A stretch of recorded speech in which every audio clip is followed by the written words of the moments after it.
Greetings and a warm welcome to this week's edition of 401k Real Talk. This is Fred Barstein, contributing editor at wealthmanagement.com's RPA channel and CEO at Trout, TPSU, and 401k TV.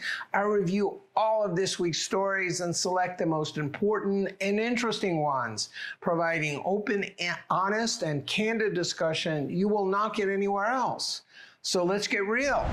First story. Instability in the stock market has hit 401k plans with Alight reporting a 5-year trading high and a month's worth on April 7th alone, which was 10 times higher than normal.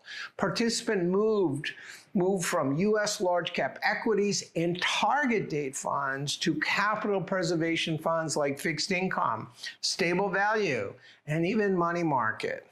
Though 401k plan participants react less to unstable markets, especially with the move to professionally managed investments, even long-term investors are concerned about how tariffs and Trump's shifting economic policies could affect their nest eggs, especially as they get closer to retirement.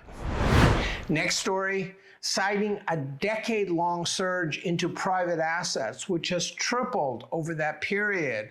Along with client demand, State Street announced a new target date fund with a 10% allocation into private credit, private equity, and real assets through Apollo, with the CIT managed by State Street's trust company.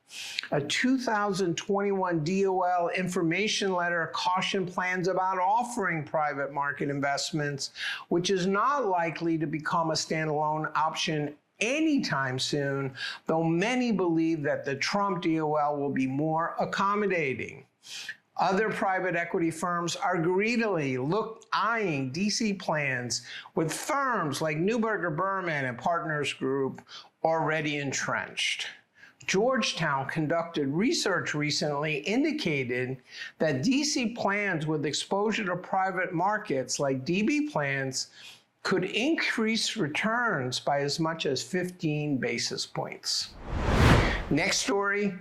Focused on auto transferability of small accounts, the Portability Service Network, which includes 6 of the largest DC record keepers, accounting for 63% of all participants, announced that 15,000 plan sponsors representing 4 million active participants have adopted the service after just 1 year. The Retirement Clearinghouse, led by CEO and President Spencer Williams, was the driving force behind the network and is the named fiduciary for all auto transfers audited annually by the DOL.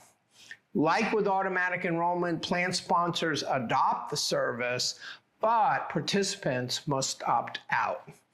Though focused on small accounts, large ones are not excluded, and along with the newly active DOL Lost and Found database, the network can help participants consolidate accounts from previous employers. The 6 record keepers include Alight, Empower, Fidelity, Principal, TIA, and Vanguard, all board members, but membership is open to all record keepers. All members must agree to reciprocity, sending and receiving all accounts, regardless of the size. Next story.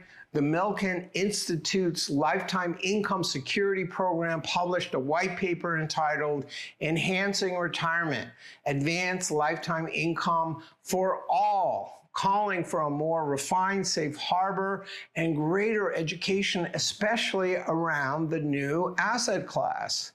Milken's Lifetime Financial Security Program is gathering information about products and relevant research trying to convene the market, though Cheryl Evans, one of the authors of the white paper, admitted it's hard to engage plan sponsors, never mind participants.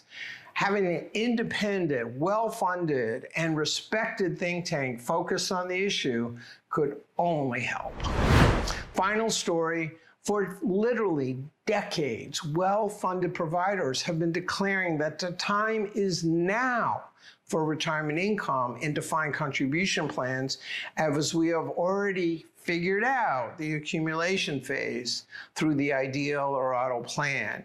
Yet adoption is still tepid, despite very large providers like Allianz, TIA, American Century, State Street, Nationwide, BlackRock, and Fidelity leaning in. Why? Read my recent wealthmanagement.com column about how the DC industry needs to move from the wildly successful ideal plan focused on accumulation to the perfect plan, which includes income. And last but not least, this week's LinkedIn poll asks why in-plan retirement income adoption has been so slow. Almost half of you think it is due to lack of understanding, by a lack of interest by plan sponsors and participants, with record-keeping transferability the least cited reason. So those were the most important stories from the past week. I listed a few others I thought were worth reading, covering strengths and challenges with various RPA and RIA consolidation models, how AI will affect workplace retirement plans, the DOL Lost and Found database goes live, Morningstar issues their annual review of workplace retirement plans, and Kiplinger asks whether a 401k is worth it without a match. Please let me know if I missed anything or if you'd like to comment. Otherwise, I look forward to speaking with you next week on 401k Real Talk.